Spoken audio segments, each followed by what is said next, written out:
IFM News. IFM News. IFM News. Lokal. Nakikoordinar ti Provincial Government of Ilocos Norte wenno Pgin iti Ilocos Norte Police Provincial Office para iti Seguridad dagiti Agad Adal.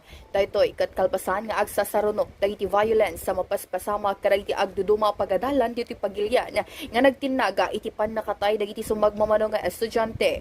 Kinuna ni Governor Cecilia Araneta Marcos sa katulungan dagiti pulis amang mando ken mangmonitor iti aglawlaw dagiti pagadalan tapno awan iti mapasamak a komosyon wenno gulo. Kabayatan na kinomendara ni Governor Araneta Marcos sa ti kwerpo ti pulisya iti serbisyo dagitoy nang runa iti agraira ti bomb scare kadagiti pagadalan ditoy probinsya. May naig iti raytoy patyon ni Governor akasapulan ti adupay a guidance counselor iti tunggal pagadalan tapno matratar analaing ti violence iti uneg ti eskwela.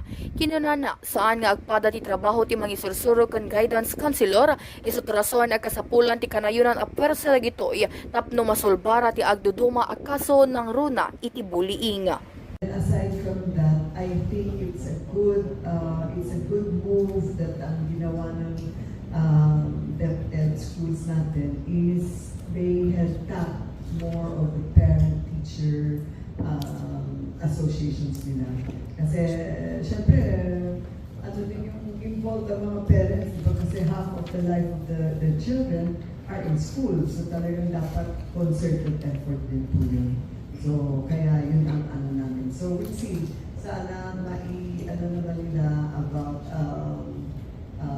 guidance counselors. Now I'm going to be having a meeting with DepEd Secretary Agad regarding ito ng mga additional classrooms natin. At I will bring that up kasi ang sabi nila, masyado daw mababa ang nakalagay na sweldo for guidance counselors.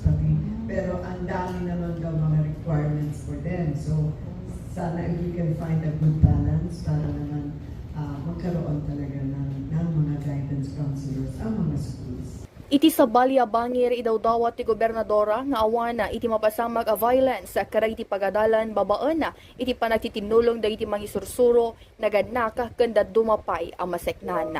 Para iti IFM News, Idol Bernadette Toledo, Tatak, IFM. IFM News. IFM News. IFM News. Lokal.